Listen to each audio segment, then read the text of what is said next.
Good morning प्यारे बच्चों।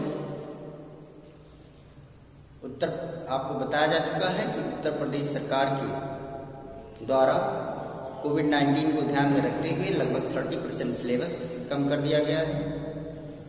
अब हम लोगों को वही पढ़ना है जो संशोधित पाठ्यक्रम है।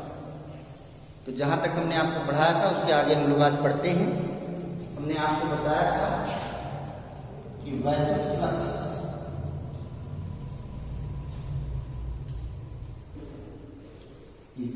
phi is equal to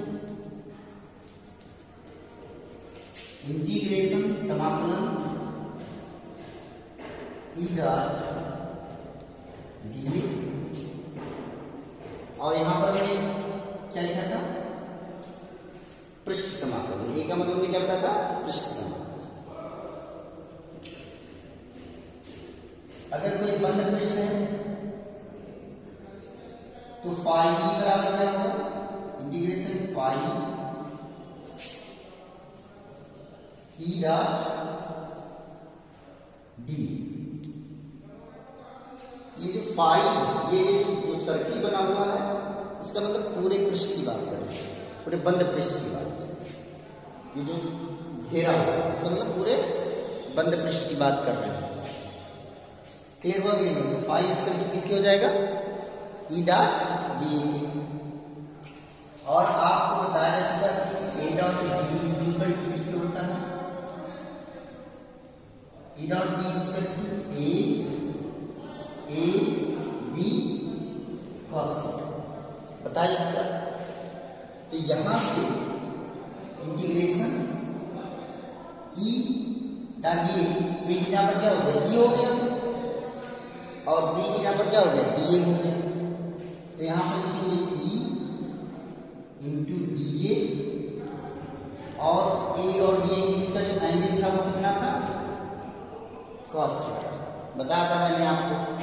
जैसे ये क्या है? वैद्युत क्षेत्र रेखाएं हैं और इसमें कोई पृष्ठ है, इसका एक छोटा सा एरो है, इसके अवलंबन वेक्टर क्या है? डी वेक्टर ए, और ये विद्युत क्षेत्र है ई, और इनके बीच का जो एंगल है वो क्या है? थीटा। बता दें बता। तो वही बात यहां पर कर रहे हैं। E dot d equal to E D A, और इनके बीच का एंगल कितना है? थीटा। तो हो गया E D A cos theta. तो therefore phi E is equal to integration E constant है, बाहर हो गया, एक समान विद्युत क्षेत्र की बात करते हैं। cos थीटा इनके बीच का एंगल भी वो हो गया, फिक्स हो गया। समाकलन किसका? डीए का। तो यहां से phi E is equal to क्या मिलेगा आपको? मिलेगा ई कॉस थीटा, और डीए छोटा सा आया था, इस पृष्ठ का एक छोटा सा आया कौन था? डीए था। तो जब समाकलन करेंगे तो पूरा पृष्ठ का क्षेत्रफल मिल जाएगा, नहीं मिल जाएगा? तो पूरे पृष्ठ का क्षेत्रफल डीए की जगह पर क्या हो जाएगा? यहाँ पर ए। ये बात क्लियर हुई कि नहीं? तो यहां से phi E is equal to E A cos theta. Phi E is equal to E A cos theta. ये फार्मूला हो गया वैद्युत फ्लक्स का, इलेक्ट्रिक फ्लक्स का। मुझे लगता है ये क्लियर हो गया होगा, कोई दिक्कत नहीं। अब हम लोग आगे बढ़ते हैं, समझते हैं और जानते हैं। अब देखिए,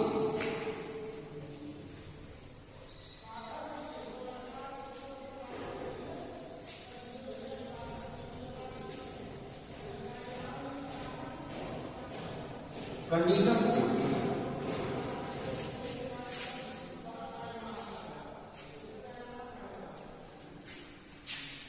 पहली कंडीशन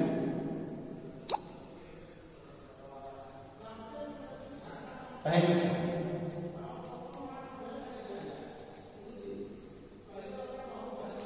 पहली स्थिति यह है कि मान लीजिए कि ये वैद्युत क्षेत्र रेखा या वैद्युत क्षेत्र की दिशा और एक पृष्ठ है जो इसके लंबवत है। इसके है, इसके लंबवत है। सपोज कीजिए कि मान लीजिए ये जो है वैद्युत क्षेत्र है और जो पृष्ठ लिया है हमने वो इसे क्या ले लिया, लंबवत। जो डस्टर है वो पृष्ठ को प्रदर्शित कर रहा है और जो मेरी उंगली है वो किसको प्रदर्शित कर रही है, विद्युत क्षेत्र को प्रदर्शित कर रही है। ठीक, क्लियर हो गया? तो अगर मैं आपसे बात करूं कि इस स्थिति में जो वैद्युत क्षेत्र वेक्टर होगा वो किधर होगा, वैद्युत क्षेत्र जो वेक्टर होगा उसकी दिशा क्या होगी। जैसे ये क्या हो गया, वैद्युत क्षेत्र। अब विद्युत क्षेत्र वेक्टर की दिशा क्या होगी, जो चार्ज की दिशा, जो आपकी तरफ इसकी दिशा होगी। दोनों की दिशा आपकी, मेरी उंगली की दिशा जो वैद्युत क्षेत्र को प्रदर्शित करती है वो आपकी तरफ है और क्षेत्रफल की वेक्टर की दिशा जो चार्ज से प्रदर्शित हो रहा है वो भी आपकी ही तरफ है। इसका मतलब यहां पर वैद्युत क्षेत्र और क्षेत्रफल वेक्टर के बीच का जो कोण है वो कितना होगा, दोनों कैसे हैं, समांतर है कि नहीं है, इसलिए इनके बीच का जो कोण होगा वो कितना होगा, 0 अंश होगा। क्लियर होगा कि नहीं हो गया? यानी यदि पृष्ठ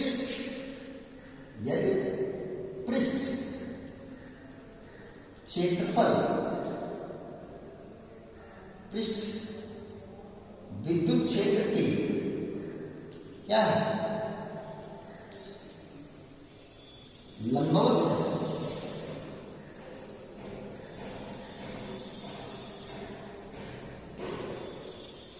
अर्थात जो सरफेस है वो perpendicular to the electric field. यदि सरफेस इलेक्ट्रिक फील्ड के क्या है, परपेंडिकुलर है, तो उस स्थिति में वैद्युत क्षेत्र अर्थात इलेक्ट्रिक फील्ड और क्षेत्रफल वेक्टर के बीच का जो एंगल होगा, जो बीच का कोण होगा वो कितना होगा, 0 अंश होगा, अर्थात थीटा इज इक्वल टू 0।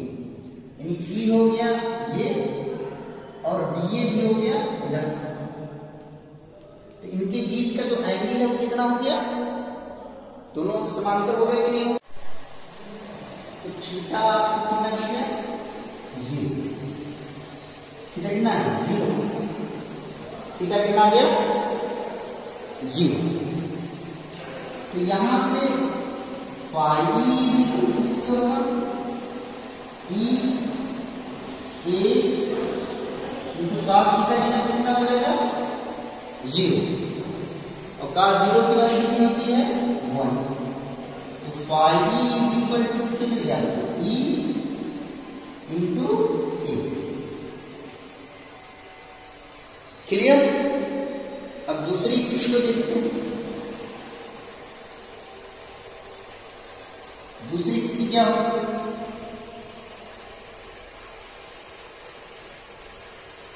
दूसरी स्थिति यह होगी कि जैसे ये क्या है, हमने मान लिया कि ये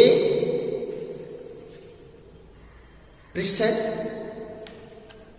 और ये उंगली हमारी विद्युत क्षेत्र को प्रदर्शित कर रही है और जो पृष्ठ है वो इसके समांतर है। इसका मतलब क्या हुआ, इसके क्षेत्रफल वेक्टर कौन होगा, ये होगा, क्षेत्रफल वेक्टर कौन होगा, ये। तो इसका मतलब इनके बीच का जो एंगल हो कितना हो गया, 90। बीच के जो एंगल हुआ कितना हुआ, 90 हुआ, क्योंकि क्षेत्रफल वेक्टर की दिशा आपकी ओर है और विद्युत क्षेत्र की दिशा उधर है। इसका मतलब दोनों के बीच का एंगल कितना हो गया, 90। ऐसा कब हुआ, ऐसा तब हुआ जब वैद्युत क्षेत्र और पृष्ठ दोनों एक दूसरे के समांतर स्थित है। क्लियर हुआ कि नहीं हुआ? तो दूसरी स्थिति में यदि पृष्ठ वैद्युत क्षेत्र के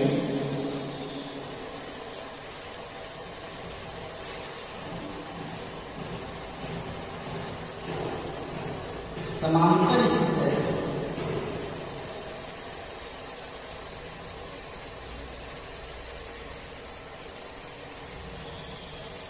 तो थीटा इज इक्वल टू किस पे हो जाएगा 90 पे। और जब थीटा इज इक्वल टू 90 हो जाएगा तो फाई इज इक्वल टू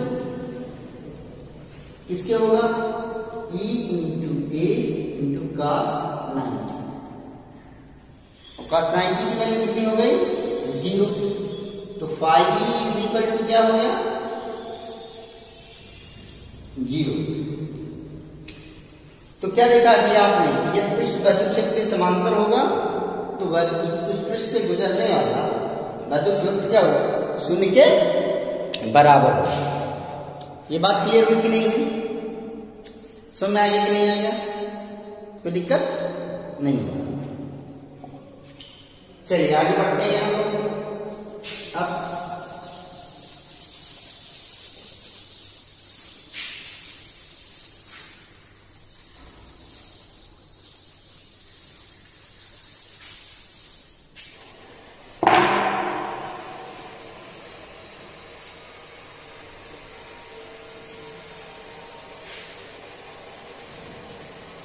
अब बात करते हैं वैद्युत फ्लक्स का मान।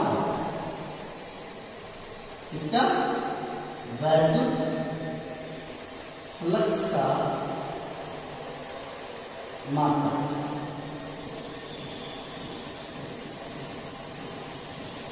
तो वैद्युत फ्लक्स का मान फाई बराबर किसके होता है E इंटू ए cos थीटा। तो इसलिए वैद्युत फ्लक्स का मात्रक क्या होगा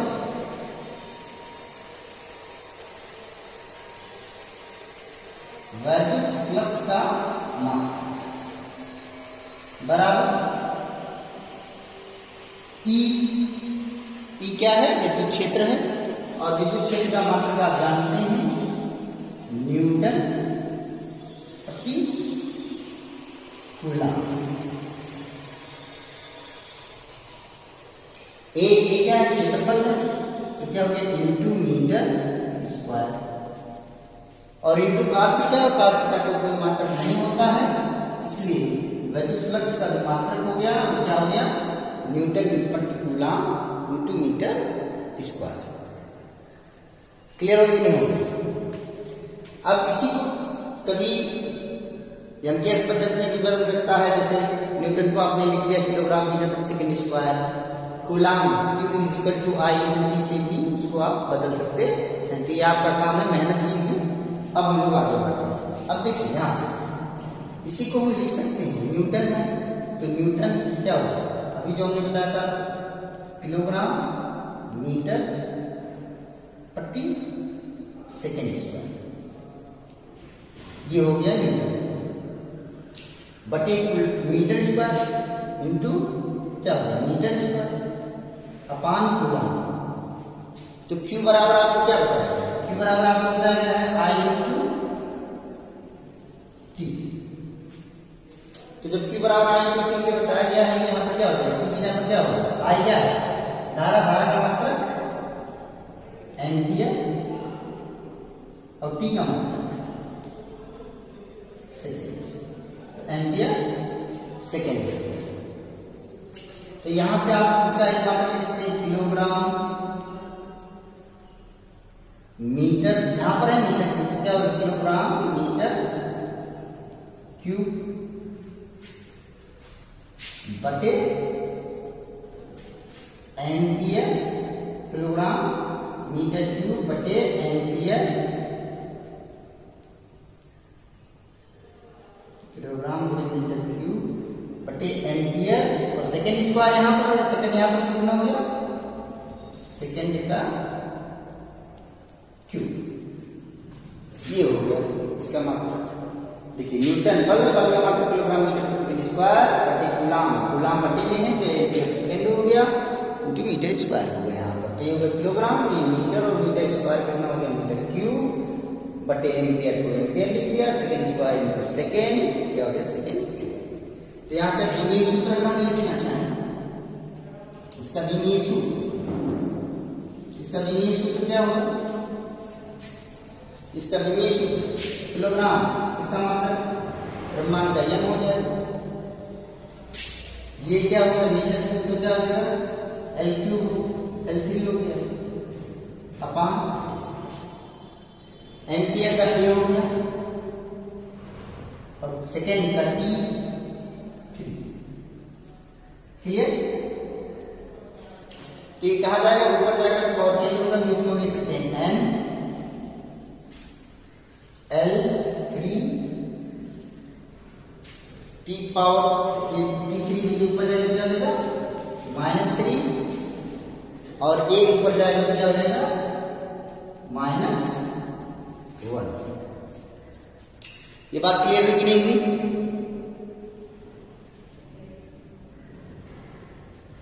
मुझे लगता है कोई दिक्कत नहीं होगी, कोई समस्या नहीं होगी, आपको आराम से समझ में आ रहा होगा। अब हम लोग इसको ताल लेंगे, कोई समस्या पूछिए। अब हम लोग नया टॉपिक पढ़ने जा रहे हैं, बहुत ही इंपॉर्टेंट टॉपिक है और वो है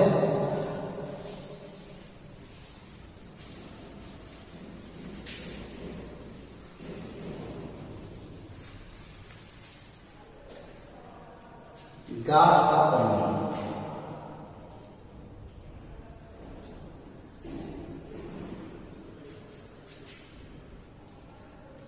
गास का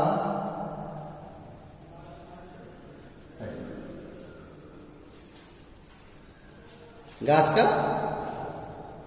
परिमेय।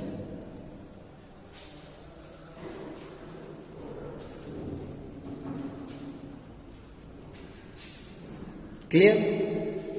तो गास का परिमेय क्या है, इसका स्टेटमेंट क्या है, जिसे आप कथन बोलते हो, केवल कथन लिखने के लिए आ जाता है।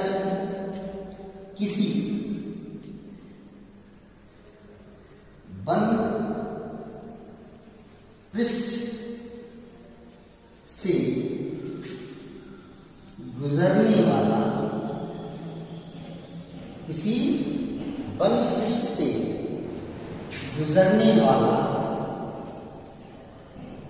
वैद्युत फ्लक्स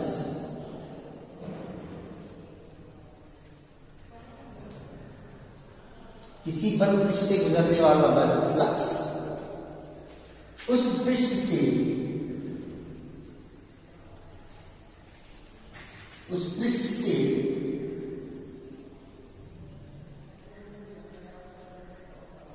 घिरे कुल आवेश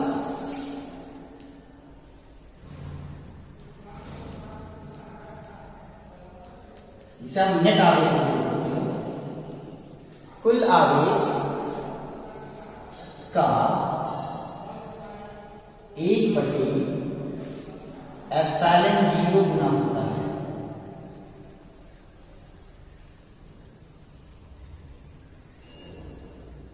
ये स्टेटमेंट, किसी बंद पृष्ठ से गुजरने वाला वैद्युत फ्लक्स उस पृष्ठ से घिरे कुल आवेश का 1/ε0 गुना होता है। क्लियर? तो ये स्टेटमेंट कभी कभी एग्जाम में कोई स्टेटमेंट पूछ लेता है, तो आपको ये लिखना है कि गास का कथन क्या है, किसी बंद पृष्ठ से गुजरने वाला वैद्युत फ्लक्स उस पृष्ठ से घिरे कुल आवेश का 1/ε0 होता है। अब इसका सत्यापन कैसे होगा, प्रूफ कैसे होगा इसका, आइए देखते हैं प्रूफ कैसे होगा।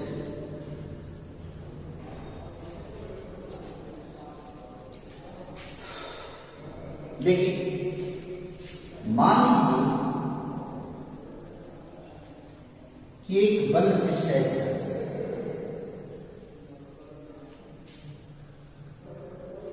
और यहां पर कोई आवेश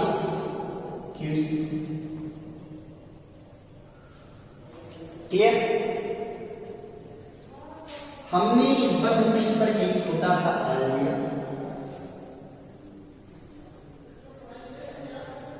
और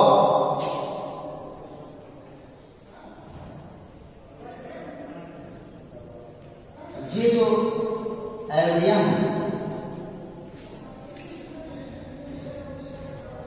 इस क्षेत्रफल एवं है, इसको हमने क्या मान लिया, डीएम। क्लियर हुआ कि नहीं? इस क्यू से इस बिंदु पी कहां पर हमने लिया है, बिंदु पी का, इसका जो डिस्टेंस वो हमने क्या मान लिया, आर। दूरी कितनी मान, आर मान लिया। तो यहां पर जो विद्युत क्षेत्र होगा वो उसकी दिशा किधर होगी, इधर की ओर होगी, और ये हो गया भी, ये हो गया ई, ये हो गया आपका ई।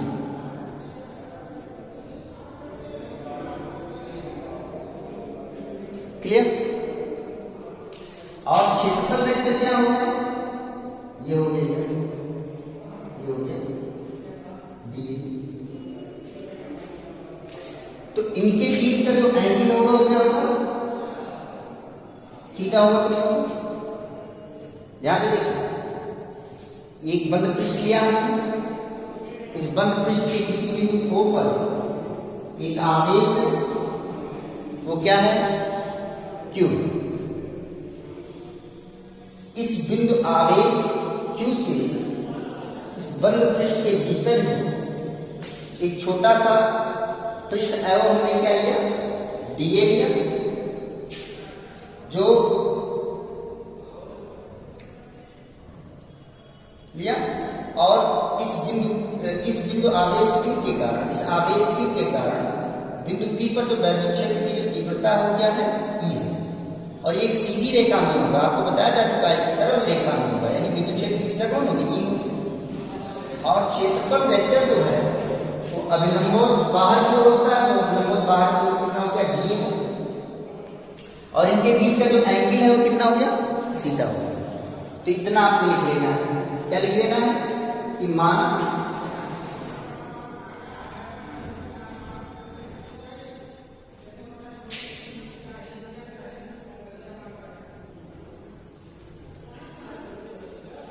कोई आवेश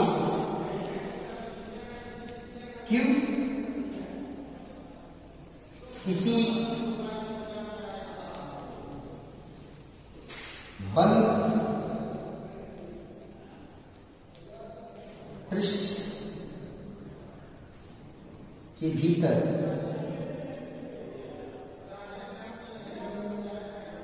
स्थित है,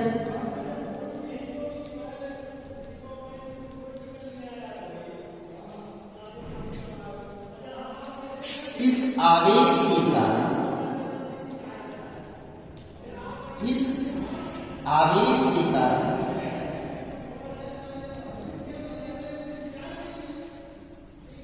बिंदु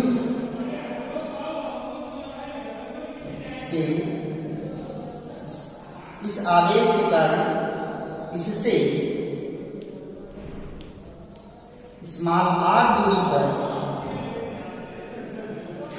स्थित बिंदु P पर वैद्युत क्षेत्र क्या है, P पर वैद्युत क्षेत्र क्या है, E। क्लियर?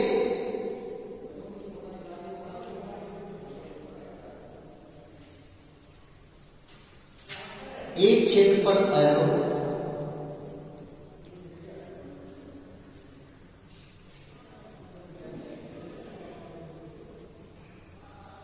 दिए हैं,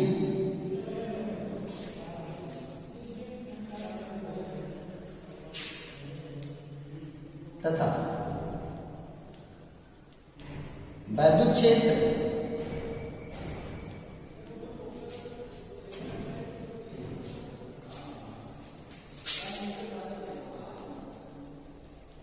और क्षेत्रफल वेक्टर के बीच का कोण क्षेत्रफल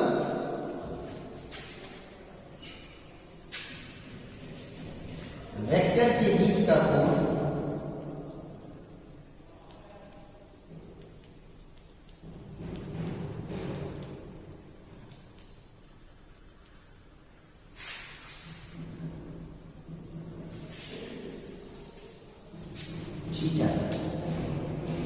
क्या है, थीटा। ये बात क्लियर हुई कि नहीं? अभी जो एंगल यहां पर बन रहा है वो कौन सा एंगल है? ये एंगल है डी ओमेगा। क्लियर हो गई की बात कि नहीं होगी? समझ में आ गई नहीं आ गई? इतनी बात समझ में आ गई? चलिए तो हम लोग आगे बढ़ते हैं।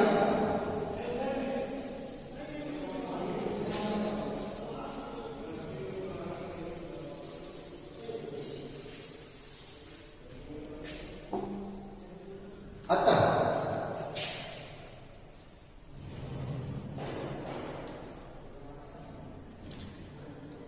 क्षेत्रफल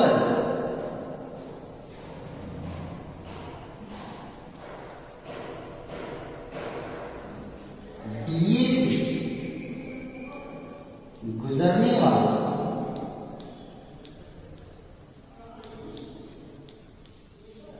वैक्यूम फ्लक्स क्या होगा?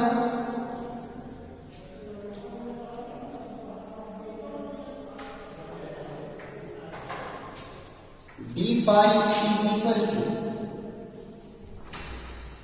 डी फाई का मतलब यहां फाई छोटे, पूरा विद्युत फ्लक्स फाई मानते हैं। डी फाई इसलिए लिखा गया है क्योंकि छोटे से एरो से गुजरने वाला विद्युत फ्लक्स। तो D phi is equal to क्या होगा?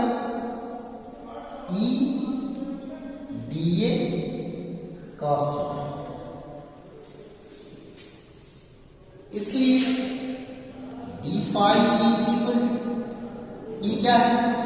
विद्युत क्षेत्र है। अब देखिए विद्युत क्षेत्र का मान कितना होगा? इस बिंदु से ये बिंदु आवेश क्यू है और इससे इसकी दूरी कितनी है? आर है। तो आपको बताया जा चुका है कि बिंदु आवेश के कारण उत्पन्न विद्युत क्षेत्र क्या होता है? 1/4πε0 Q/r²। ये प्रूव करके बताया जा चुका है। स्मॉल आर दूरी है, आवेश कितना है? क्यू है, तो विद्युत क्षेत्र कितना है? E = 1/4πε0 Q/r²। ये वैल्यू उठा करके यहाँ पर आपको रख देना है। तो क्या हो जाएगा? 1/4πε0 into Q/r²।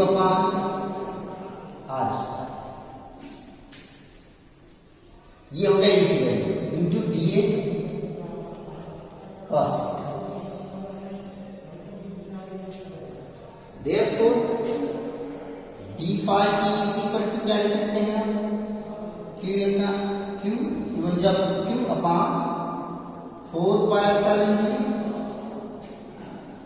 Into dA cos theta r²। और dA cos theta r², dA cos theta r² को आपको क्या बताया जा चुका है? D omega. कल की क्लास में हमने आपको क्या बताया कि dA cos थीटा r² किसको होता है? D omega. D omega is equal to dA cos theta r²। ये प्रूव करके मैंने समझा करके आपको बताया। तो यहां से dA cos theta r² is equal to किससे हो जाएगा? D omega.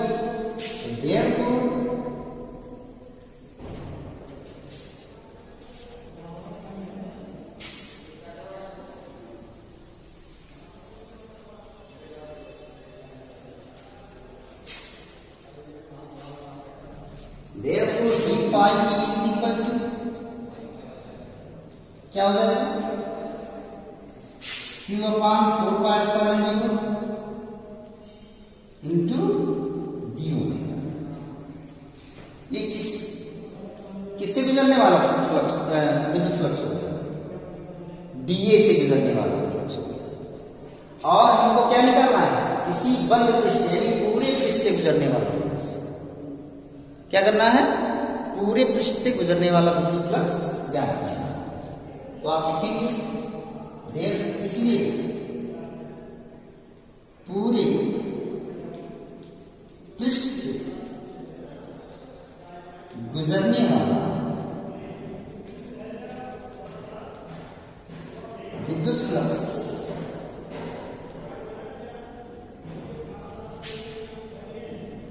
क्या होगा?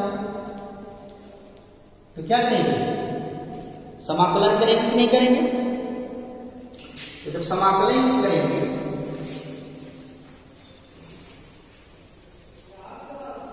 तो इधर भी समाकलन करेंगे, इधर हो जाएगा d5 is equal to q upon 4π0 constant है, बाहर हो गया।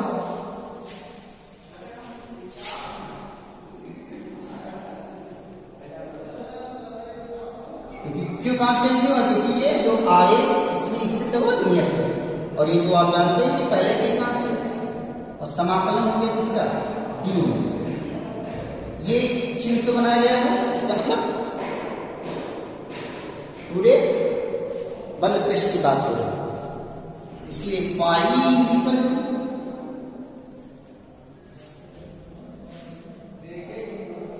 फाई किसके होगी? डिफाई का समाकलन क्या हो जाएगा? फाई क्यू अपान 4π0 और डी ओमेगा। इसका समाकलन आपको बताया जा चुका है, इसका समाकलन क्या होगा? 4π। क्या होगा? 4π। तो इसका समाकलन क्या हो गया? 4π। क्लियर? तो 4π से 4π क्या होगा? कट गया। इसलिए phi is equal to, therefore phi is equal to Q upon epsilon जी। देखिए जिन लोगों को ये 4π नहीं सुनना है उसको फिर से सुनो। मैंने बताया था कि घन कोण क्या है? किसी पृष्ठ के द्वारा केंद्र पर बनाया गया कोण घन कोण है। हमने आपको बताया था कि किसी बंद पृष्ठ के द्वारा उसके केंद्र पर बना कोण कितना होता है? 4π। कितना होता है? 4π होता है। इसलिए जब समाकलन किए तो क्या रखे? हमको वैल्यू कितनी रखी? 4π। यानी फिर से आपको मैं फिर से बता दूं, किसी बंद पृष्ठ के द्वारा केंद्र पर, किसी बंद पृष्ठ के द्वारा, गोलीय पृष्ठ के द्वारा उसके केंद्र पर जो कोण बनता है वो क्या होता है? 4π होता है। इसलिए यहां पर जो डी ओमेगा ये क्या है? ये छोटा सा भाग का कोण होता है। जब पूरे कोण की बात करेंगे तो कितना हो जाएगा? 4π हो जाएगा। इसलिए डी ओमेगा की यहाँ पर क्या रखा गया है? 4π। तो देखिए जो स्टेटमेंट था वो प्रूव हो गया। देखिए कैसे? किसी बंद पृष्ठ से गुजरने वाला विद्युत फ्लक्स क्या हो गया? फाई। उस फ्लक्स पृष्ठ से घिरे कुल आवेश, इस पृष्ठ से घिरा हुआ कुल आवेश कितना है? Q। इस पृष्ठ से घिरा हुआ आवेश कितना है? Q। फिर से सुनिए, किसी बंद पृष्ठ से गुजरने वाला विद्युत फ्लक्स, किसी बिंदु बंद पृष्ठ से गुजरने वाला विद्युत फ्लक्स क्या है? फाई। उस पृष्ठ से घिरे कुल आवेश, इस पृष्ठ से घिरा हुआ आवेश कितना है? Q का 1/ε0 गुना होता है। पूरे 1/ε0 क्या मिला है? Phi is equal to q1 upon epsilon 0। तो प्रूव करना ये तो यहां से मिला। फाई इज इक्वल टू क्या मिला? q अपान एप्सिलॉन 0। फिर से सुनिए, किसी बंद पृष्ठ से गुजरने वाला फ्लक्स फाई उस पृष्ठ से घिरे कुल आवेश का, उस पृष्ठ से घिरा आवेश कितना है? Q का 1/ε0 गुना होता है। 1/ε0। ये प्रूफ समझ में आया? कोई दिक्कत तो नहीं हुई? ये स्टेटमेंट मैंने जानकर नहीं बताया था ताकि हम इससे इसको रिलेट कर सकें। समझ नहीं आ गया? तो आपने गास करने में क्या सीखा कि किसी बंद पृष्ठ है और उस बंद पृष्ठ का जो नेट आवेश है वो अगर Q है तो उस पृष्ठ से जो गुजरने वाला कुल विद्युत फ्लक्स होगा वो Q अपान एप्सिलॉन 0 होता है। मान लीजिए यहां पर, अब ध्यान दीजिए, ये बात क्लियर होगी कि नहीं?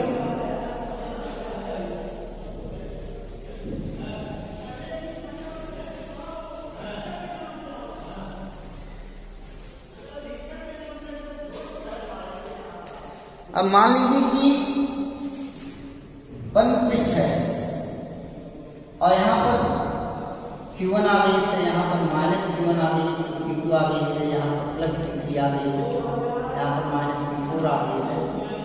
प्लस Q5 आर इस क्वेश्चन। अब क्वेश्चन आ गया कि इससे गुजरने वाला कुल विद्युत फ्लक्स क्या होगा। तो इससे गुजरने वाला कुल विद्युत फ्लक्स क्या होगा,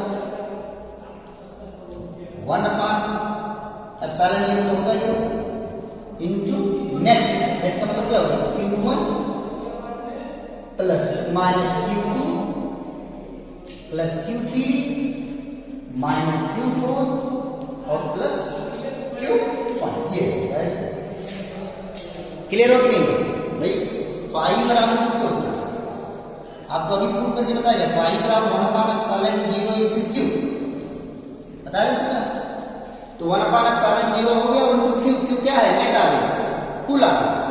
तो कुल आवेश क्या होगा, Q1 minus Q2 plus Q3 minus Q4 plus Q4। मुझे लगता है कि गास बर्नौली आप लोगों को बेहतर ढंग से समझ में आ गया होगा, कोई दिक्कत नहीं होगी।